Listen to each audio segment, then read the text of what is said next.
आज हम आपको सिखाएंगे कि किसी भी संख्या को यदि आपको अपरिमेय सिद्ध करने दिया जाए वो कैसे सिद्ध करेंगे।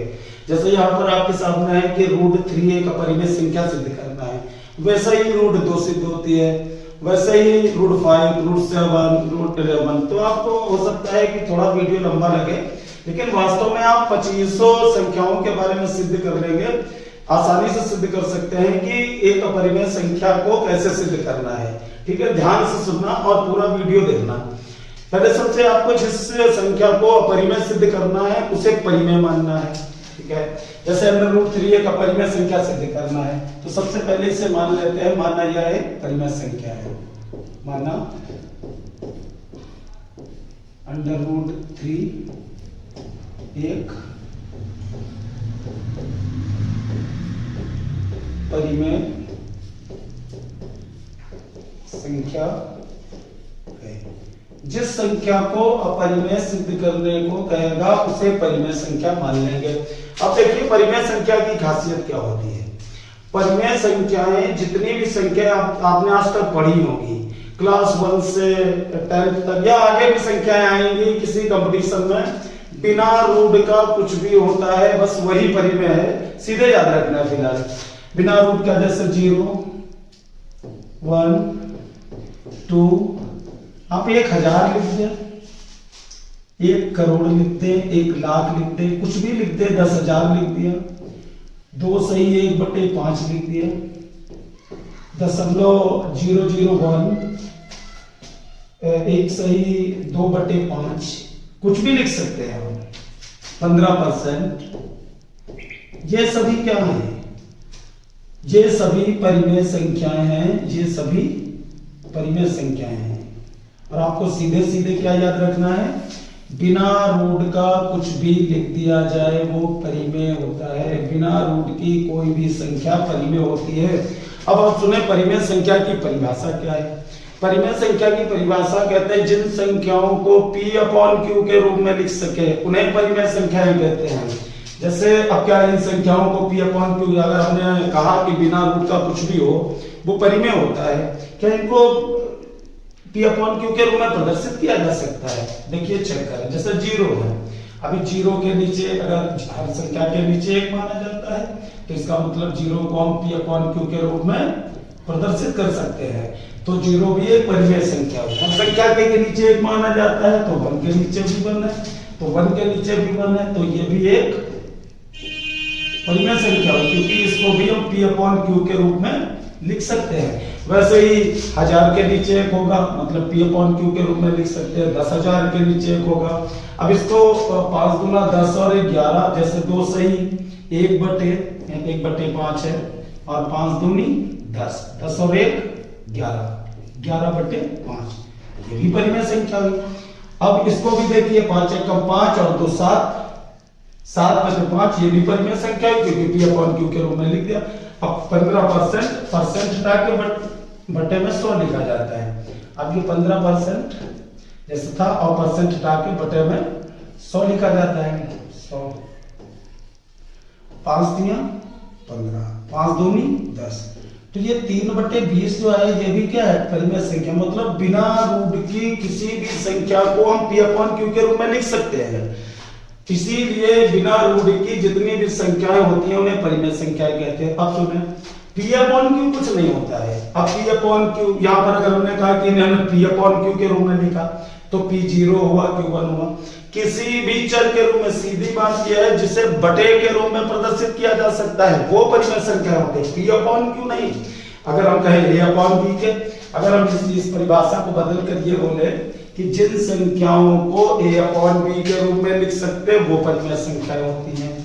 अगर हम यही 0 था, अब हम अगर कहते हैं कि 0 के नीचे 1 माना जाता है, अब इसको क्या कर सकते हैं?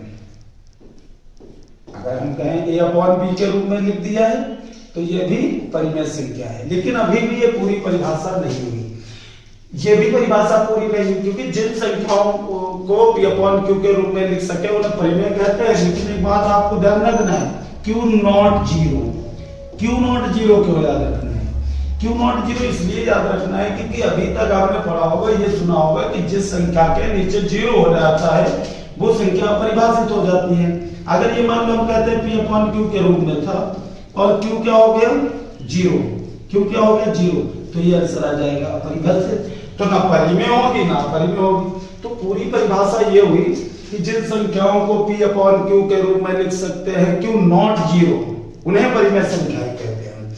या जिन संख्याओं को A अपॉन B के रूप में लिख सकते हैं क्या नहीं 0 होगा P नॉट 0, क्योंकि यहाँ पर अगर P नॉट 0 नहीं कहेंगे तो ये आंसर कैसा आ जाएगा अपरिभाषित आ जाएगा। जिन संख्याओं को C अपॉन D के रूप में लिख सकते हैं उन्हें परिमेय कहते हैं D नॉट 0, और जिन संख्याओं को X अपॉन Y के रूप में लिख सकते हैं उन्हें भी परिमेय कहते हैं बस Y नॉट 0। इसका मतलब परिमेय संख्या के सबसे पहले तो सीधे सीधे आपको सीखना है ये कि बिना रूट का कोई भी संख्या लिख दी जाती है, चाहे वो 0 हो, दशमलव वाली हो, परसेंट वाली हो, सही बटे वाली हो, बस आपको रूट नहीं लगाना है, वो परिमेय ही होगी सीधे, तो ये याद रखना है। दूसरी बात, अगर परिभाषा की बात करें, परिभाषा इतनी इंपॉर्टेंट नहीं होती है, मेन होता है मेन सिस्टम याद रखना कि ऐसी संख्या है बिना रूट की सब कुछ लिखी है। कोई पूछता है क्या 0 परिमेय है, क्या 0.01 परिमेय है, क्या 1000 परिमेय है, क्या 1 करोड़ परिमेय है, 10 अरब परिमेय, सब कुछ परिमेय होता है, सीधे याद रखें। उसके बाद परिभाषा तो आप बोल ही सकते हैं क्योंकि हर संख्या के नीचे 1 माना जाता है, इसका मतलब उसको हम बटे के रूप में लिख सकते हैं। जिन संख्याओं को अब परिभाषा बोल दी गई, जिन संख्याओं को P अपॉन Q के रूप में लिख सकते हैं उन्हें परिमेय Q नॉट 0, क्योंकि इसके नीचे 1 माना जाता है। अब अगर हम P अपॉन Q वाली बात करें तो इस समय P0 Q1 होगा, P1 होगा, यहाँ Q1 होगा। लेकिन अगर हम ऐसा कहते हैं कि जिन संख्याओं को A अपॉन B के रूप में लिख सकते हैं उन्हें परिमेय कहते हैं, तो उस समय क्या कहना पड़ेगा P नॉट 0, क्योंकि नीचे 0 लिखना। अब यहाँ पर आपको क्या बताया कि अगर हर 0 हो गया तो आंसर अपरिभाषित हो जाएगा। आज तक इसकी किसी ने गणना नहीं की और ना ही इसकी गणना होगी कि 0 आने पर क्या आंसर आएगा, क्योंकि आज तक जितनी भी गणित बनी है उसकी एक खासियत है कि हर संख्या के नीचे 1 माना जाता था। यदि 0 से आंसर कोई आने लगा तो वो पूरी गणित गड़बड़ हो जाएगी, इसीलिए ना इसकी खोज हुई है और ना होगी। तो आप याद रखें कि जिन संख्याओं को P अपॉन Q के रूप में लिख सकते हैं उन्हें परिमेय कहते हैं, उस समय हम कहेंगे Q नॉट 0। या हम कहते हैं जिन संख्याओं को A अपॉन B के रूप में लिख सकते हैं उस समय कहेंगे B नॉट 0। जिन संख्याओं को X अपॉन Y के रूप में लिख सके उन्हें परिमेय संख्याएं कहते हैं, वहां पर कहते हैं Y नॉट 0। ठीक है, आप परिमेय संख्या की परिभाषा समझ गए होंगे। तो अब देखिए, जैसे हमने कहा कि जिस संख्या को अपरिमेय सिद्ध करने के लिए जो बताया जाता है सबसे पहले हम उसको परिमेय मान लेते हैं। अब सोचिए कि जैसे हमने इसको परिमेय मान लिया है तो फालतू थोड़ा ही मान लिया है कि परिमेय मान लिया रखा रहेगा। अब परिमेय संख्या इसे मान लिया है तो अब इसको हम P अपॉन Q के रूप में या A अपॉन B के रूप में जो भी इच्छा होगी उस तरह से हम लिख सकते हैं, क्योंकि हम इसको मान लेते हैं कि ये परिमेय है तो P अपॉन Q के रूप में लिख दिया। ठीक, आगे क्या लिखेंगे, जहां P और Q सहभाज्य संख्याएं हैं, P और Q सहभाज्य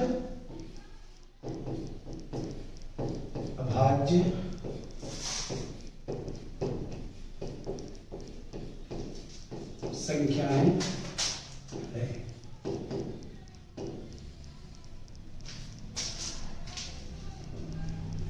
और Q नॉट 0। अब ये क्यों लिखते हैं, जैसे सबसे पहले हमने कहा जिस संख्या को अपरिमेय सिद्ध करना हो उसे परिमेय मान लें। ठीक है, इसे परिमेय मान लिया और आपको बताया कि जिनको परिमेय कहते हैं उन्हें P अपॉन Q के रूप में लिख सकते हैं। ठीक, P अपॉन Q के रूप में लिख दिया। अब ये क्या है लिखा, जहां P और Q सहभाज्य है, Q नॉट 0। अब आप सहभाज्य संख्याएं सुनिए। सहभाज्य संख्याएं वो संख्याएं होती हैं जिन संख्याओं, दो संख्याएं आपस में सहभाज्य कहलाएंगी जिन संख्याओं को कोई एक संख्या काट ना पाए एक के अतिरिक्त। जैसे मान लो ये 4 और 6, ये सहभाज्य नहीं है क्योंकि 2 से भी कट जाएगी ये संख्या, इसलिए सहभाज्य नहीं है। और अगर हम कहें ये 5 और 25, ये आपस में सहभाज्य नहीं है क्योंकि ये दोनों 5 से कट जाएंगी। और अगर हम लिखें 15 और मान लो 17, ये संख्याएं सहभाज्य संख्याएं हैं। सहभाज्य संख्याएं। तो आपके लिए ये बात भी ध्यान रखना है कि सहभाज्य संख्याएं, आपका पेपर में आता है क्लास 10th में कि सहभाज्य संख्याओं का युग्म कौन सा है, तो आपको याद रखना है कि सहभाज्य कौन सी है। सहभाज्य संख्या वो होती है, सहभाज्य संख्याएं दो संख्याएं, वो दो संख्याएं जिन संख्याओं को कोई एक संख्या एक के अतिरिक्त विभाजित ना कर पाए। तो ये 2 से दोनों कट जाएंगे तो ये सहभाज्य नहीं है, ये 5 से दोनों कट जाएंगे, ये सहभाज्य नहीं है। एक के अतिरिक्त इनका कोई भी गुणनखंड नहीं है जो इन संख्याओं को काट दे, तो इसीलिए सहभाज्य संख्याएं ये हुई। तो इसीलिए हम यहाँ पर लिखते हैं कि P और Q सहभाज्य है। इसका मतलब P और Q दोनों ऐसी संख्याएं हैं, P और Q दोनों ऐसी संख्याएं हैं, इन दोनों को कोई भी एक संख्या पूरी तरह से विभाजित नहीं कर सकती है। आप ये भी समझ गए होंगे कि ये क्यों लिखा है यहाँ पर परिमेय और पूर्णता परिमेय संख्या, क्योंकि ये परिमेय है। जैसे हमने अभी बताया कि परिमेय संख्या, जैसे ये कहते हैं कि ये परिमेय संख्या है 4/6, बहुत लोग कहेंगे ये भी परिमेय है, ठीक है ये भी परिमेय है, लेकिन ये पूरी तरह से नहीं परिमेय। अब काटते हैं, 2 दूनी 4, 2 तिया 6, तो ये जो 2/3 आया, 2/3 ये पूरी सही परिमेय संख्या है। अब देखिए जो इसका अंश है, अगर हम कहें P, अगर इसे कहें P/Q के रूप में है, तो जो P और Q जो 2 और 3 आए हैं ये सहभाज्य ही होंगे। अब कोई भी संख्या सोच ले, मान लो 25 और मान लो 45 ले लिया, अगर इसको काटें 5 × 25 5 × 45, हल करने के बाद हमारा 5 और 9 आंसर आया, तो ये P है और ये Q है। तो ये जो 5 और 9 आया है ये आपस में क्या है, सहभाज्य है। तो इसीलिए ये बात लिखी जाती है कि जहां P और Q सहभाज्य है, क्योंकि जो पूरी परिमेय संख्याएं होती है वो P/Q के रूप में जो लिखी जाती है वहां P और Q सहभाज्य ही होती है। और Q नॉट 0 का मतलब हमने आपको बता दिया कि अगर Q 0 रख दिया जाएगा तो आंसर अपरिभाषित हो जाएगा। तो ऊपर की बात आप समझ चुके होंगे, इतनी बातें लिखी क्यों। सबसे फिर सुनिए, आपको जिसको परिमेय सिद्ध करना है उसे सबसे पहले मानना है परिमेय संख्या। सबसे पहले मानना है कि अंदर 2-3 परिमेय है। जब परिमेय आपको बताया है कि जो परिमेय है उसको P/Q के माना, ऐसे तो नहीं है, उसको लिखेंगे कि ये परिमेय के बराबर है, तो हमने P/Q के रूप में प्रदर्शित किया। हमने भी आपको बताया कि जो संख्या P/Q के रूप में लिखी जाएगी और वो वास्तव में हल करने के बाद जो P और Q जिसे अंश और हल देखेंगे वो आपस में सहभाज्य ही निकलेगा। जैसे 10 और 15 ले लें, ये 10 और मान लो 50 ले लें, या 15 ले लिया, या 5 दूनी 10, 5 तिया 15, तो ये अगर ये परिमेय संख्या हल करने के बाद ये परिमेय है तो ये जो P और Q जो है वो हमेशा सहभाज्य रहेंगे, क्योंकि 2 और 3 को कोई भी ऐसी संख्या नहीं है जो पूरी तरह से विभाजित कर दे। तभी ये लिखा कि जब परिमेय संख्या है तो P/Q के रूप में लिख सकते हैं, जहां ये सहभाज्य है Q नॉट 0, क्योंकि Q 0 होने पर आंसर अपरिभाषित हो जाएगा। ठीक, आपको ये मेन बात सीखनी थी। अब बड़ी आसान बात है, सीखना बहुत आसान है। एक ही बात आपको इतना ही ध्यान रखना है, थोड़ा सा बस इतना ही मिलना है। अब क्या करना है, और हर क्वेश्चन में यही करना है, आप एक सवाल ना सीखें, √2 हो, √3 हो, √5 कुछ भी हो, वो आसानी है। तो देखिए ऐसी ना गुणा करें, इसकी भाग वाली संख्या गुणा में जाती है, तो आप √3Q बराबर P। उसके बाद दोनों वर्ग करने पर, दोनों और वर्ग करने पर, वर्ग करने, दोनों वर्ग करेंगे, वर्ग करने पर √3Q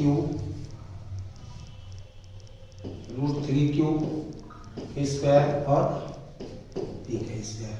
आप √3 की गुणा करेंगे, एक 3 बाहर आ जाएगा, Q का Q स्क्वायर हो जाएगा बराबर P स्क्वायर हो जाएगा।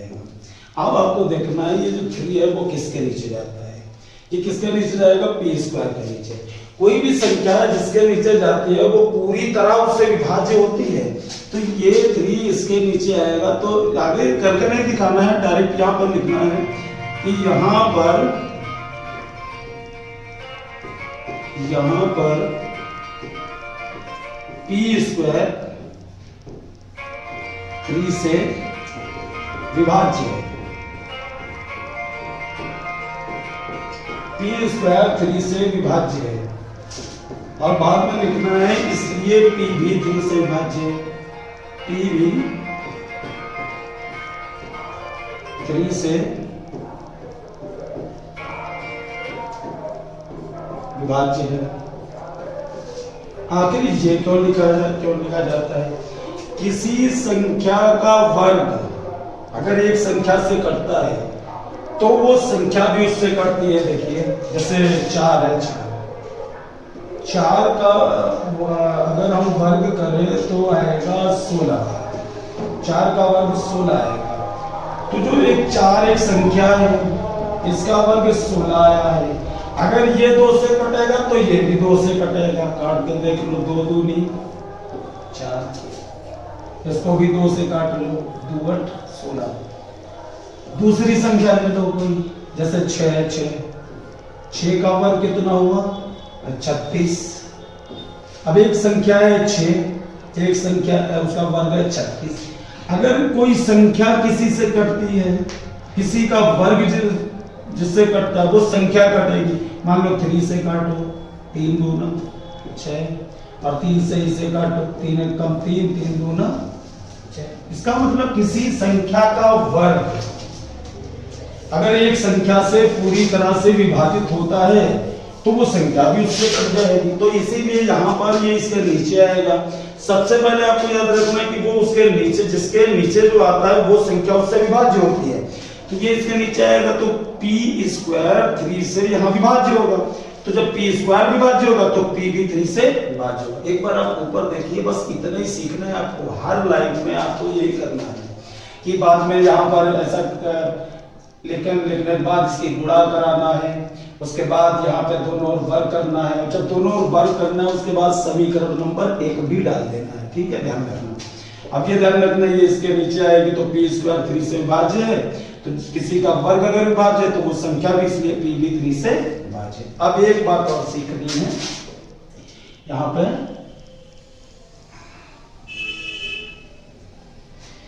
अब यहाँ पे p बराबर मान लो 5 आएगा, p बराबर 2 आएगा, p बराबर 7 आएगा। तो p बराबर इतने ही के मानना है जितना यहाँ पे आया है।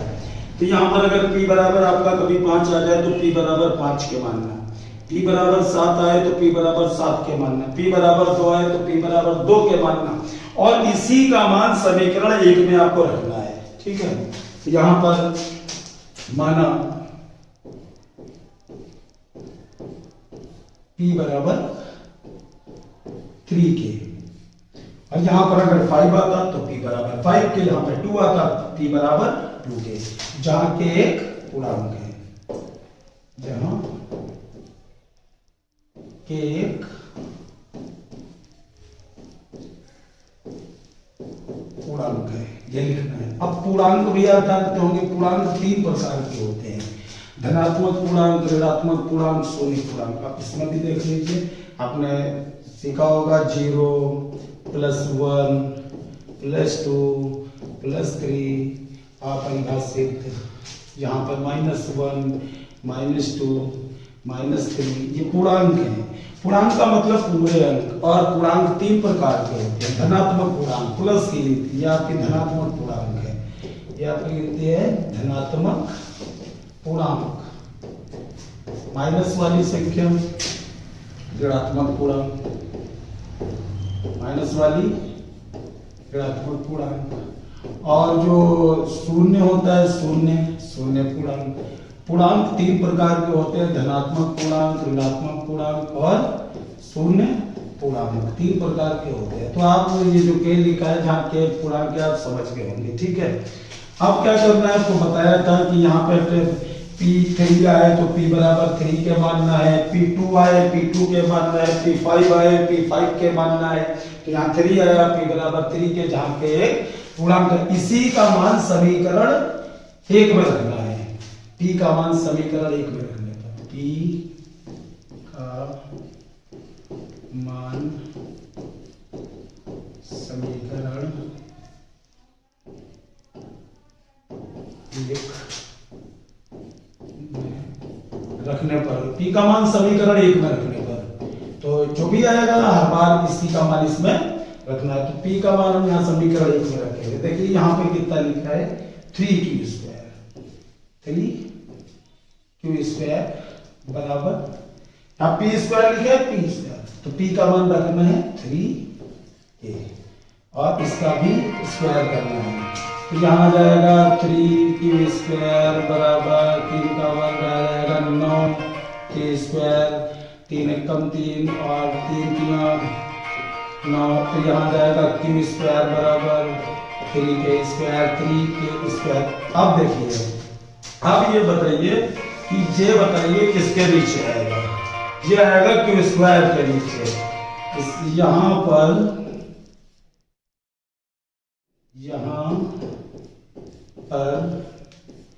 q²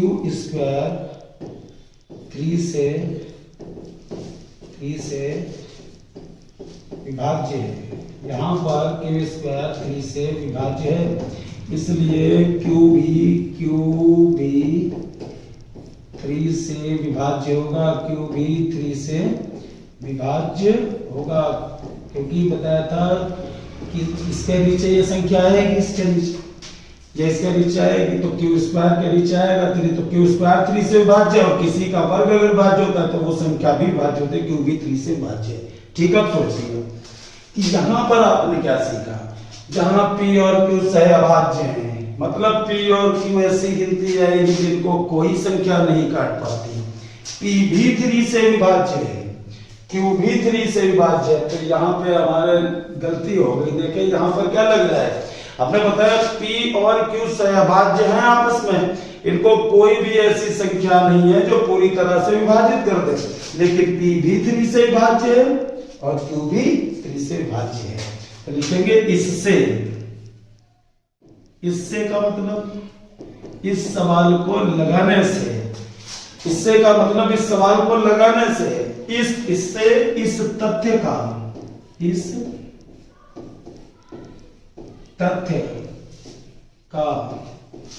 विरोधाभास प्राप्त होता है, विरोधाभास प्राप्त होता है कि इससे का मतलब इस सवाल को लगाने से इस तथ्य का विरोधाभास प्राप्त होता है। किस तथ्य का, कि p और q सहअभाज्य संख्या है, क्योंकि यहाँ पर क्या निकला, सहभाज्य संख्याएं वो होती हैं जो किसी से नहीं विभाजित होती हैं आपस में, यहाँ p भी 3 से विभाजित हो रहा है और q भी 3 से विभाजित हो रहा है, तो इससे मतलब इस सवाल को हमने जब लगाया तो ये बात पता चली, इस तथ्य का विरोधाभास प्राप्त हुआ किसका, कि p और q सहभाज्य हैं, क्योंकि p भी 3 से कट जा रहा है और q भी 3 से कट जा रहा है, कि p और q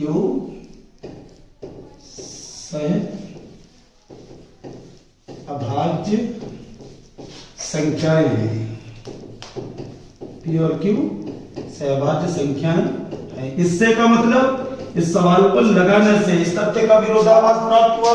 ये बात गलत हो गई कि p और q सहभाज्य हैं, क्योंकि सहभाज्य होती तो किसी से नहीं कटती, p भी 3 से कटी और q भी 3 से कटी। ठीक है, विरोधाभास प्राप्त क्यों हुआ, आखिर प्राप्त क्यों हुआ, क्योंकि हम जानते हैं कि √3 एक अपरिमेय है, फिर भी हमने परिमेय मान लिया, तो यह विरोधाभास प्राप्त क्यों हुआ, यह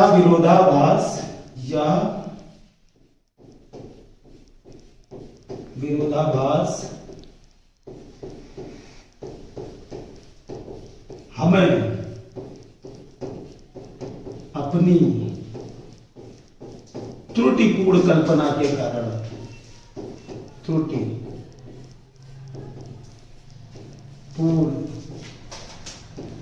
कल्पना के कारण प्राप्त हुआ है कि, अब अपनी त्रुटिपूर्ण कल्पना लिखे, यह है त्रुटिपूर्ण कल्पना कि √3 एक परिमेय संख्या है, क्योंकि हम जानते हैं परिमेय है, फिर भी हमने माना कि परिमेय है, तो या विरोधाभास हमें अपनी त्रुटिपूर्ण कल्पना के कारण प्राप्त हुआ है कि हम अपने त्रुटिपूर्ण कल्पना लिखे, ये त्रुटिपूर्ण कल्पना लिखी है, गलत मान लिया कि √3 एक परिमेय संख्या है, यही तो है कल्पना। परिमेय संख्या। अब सुने, जहां विरोधाभास हमें अपनी त्रुटिपूर्ण कल्पना के कारण प्राप्त हुआ है क्योंकि गलती निकल गई और इससे त्रुटिपूर्ण कल्पना लिखी कि √3 एक परिमेय संख्या है, तो इससे निष्कर्ष ये निकला कि √3 एक अपरिमेय संख्या है। इससे यह निष्कर्ष निकलता है कि √3 एक अपरिमेय संख्या है। √3 एक अपरिमेय संख्या है।